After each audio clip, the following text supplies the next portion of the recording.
In this video, we are going to discuss something super crucial, like right at the top of aspirant's mind, right? Profile building for B school interviews. So what do you think about profile building? How should you profile build? All of that we are going to discuss in this super comprehensive video, right? To start with, there are two stages for your admission process, right?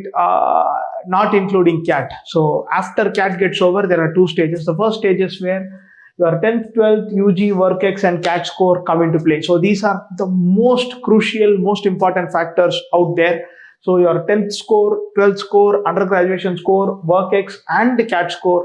Sometimes the other missing gaps can be your diversity points, your category points, your gender diversity points, or your engineer, non-engineer diversity. So all of these put together forms the crux of stage one. Based on this, somebody can take you to the next round of shortlist or reject you based on this. So these are the super critical factors. So especially if you're someone in college, right, your UG scores are super important, right? It will be super important in the future as well. So don't sacrifice your UG scores for the sake of preparing for CAT. Make sure you have all of these, or make do with whatever you have and see what is the best you can do, right? So for some, naturally, your 12 scores are not great, which means a bunch of colleges are not going to shortlist you, or your UG scores are not great, but above 60-70%. Maybe IIM Calcutta will call you, but not others. But even for IIM Calcutta to call you, you should have a CAT score of 99.8, 99.75 or north of that. So remember that these are the super important factors that goes into the stage one. Remember that, right? We know this video was supposed to be about profile building, but before we venture into the arena of profile building, this is super critical. You should know what actually matters more than what the profile is, right? Stage two has two parts. One is the consolidated score based on everything else that we looked at in the stage one. And you have this personal interview or group discussion or WAT or some mixture of 2 or 3 of these put together. So you have your written ability test, you have your group discussion, and then you have your personal interview. All this is clubbed under one subheading called a personal interview. So this is also super important. So your consolidated score from the previous rounds and your personal interview, your CAT score in some format get mixed with each other so that your stage two of your admission process goes through. Right now, what about profile building? What is a good profile? What is a great profile? How do I build my profile and all of that, right?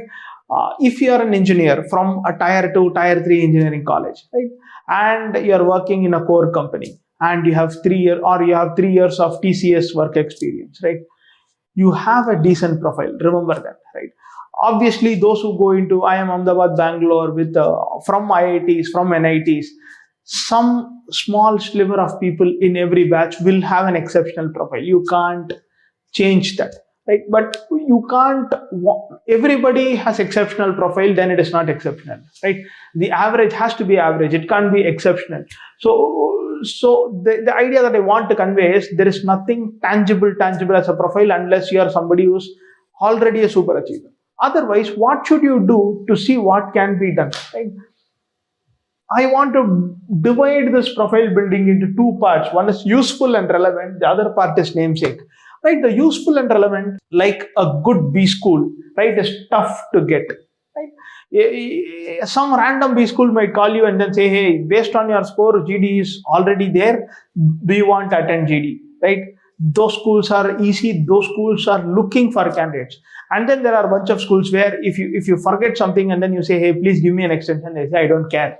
Go away, right? Those schools are the tougher ones to get into. Those schools are the more challenging ones to get into, right? When something is super useful and relevant, it is challenging, it is time consuming, it is tough to get into.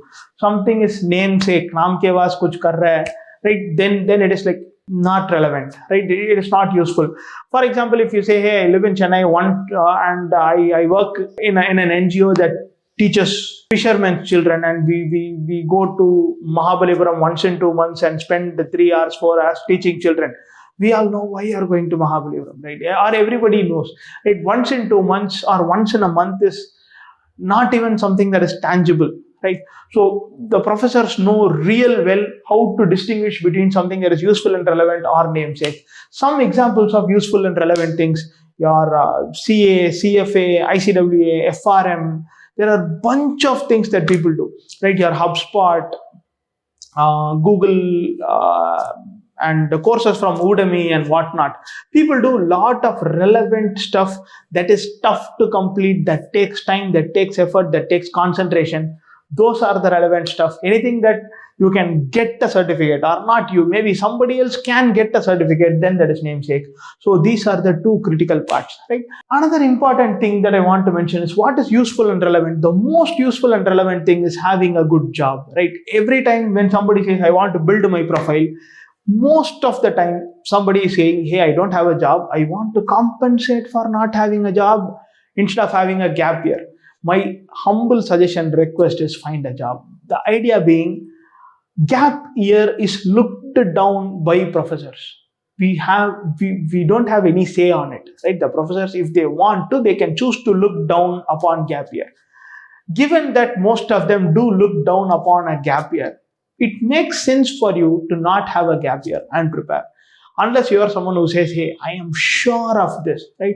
I can tell you from experience, about every 100 people who take a gap and prepare really well, about 3 or 4 of them get into a great school, maybe even lesser than that, right? Because the pressure gets to you and it bugs you. So might as well not take a gap year or a drop year. How to make the most of profile building is to take up a job, right? You have a job, you have a full-time job, you have a full-time job that pays, you have a full-time job that pays and engages you, you have a full-time job that pays, engages you, and you learn a bunch of things. That is the thing to go for. Take up a job, right? By all means, take up a job. The job does not have to be fancy. The job does not have to be in a big 4 firm. The job does not have to be in TCS, CTS, Wipro. Some obscure name, obscure company, completely all right. Make sure you take value. Make sure you put in the hours, you clock in the hours, you learn. Thumb rule should be, if I don't crack CAT, my job should have something going for me, right? If not, then you are in trouble. So this is the best part of building a profile, is to find a job, have a meaningful job, and you make the most out of it. That is the best way to build a profile. That's all from my side, guys. Best wishes, right? If you have any questions on profile building, please post it in the comments. We will answer. I will answer personally, right? So please check out the comments, post in the comments. Anything related to profile building, if you want to ask, please feel free to ask. I can tell you, taking a drop and then working in an NGO does not really help. Taking a drop and doing something does not help. Taking a drop and then doing some other masters.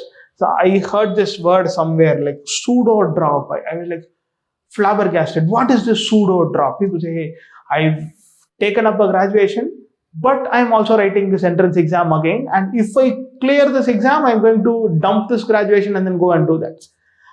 It's like, okay, I am getting old probably, right? So any doubts you have with relevance to profile building, please post it in the comments.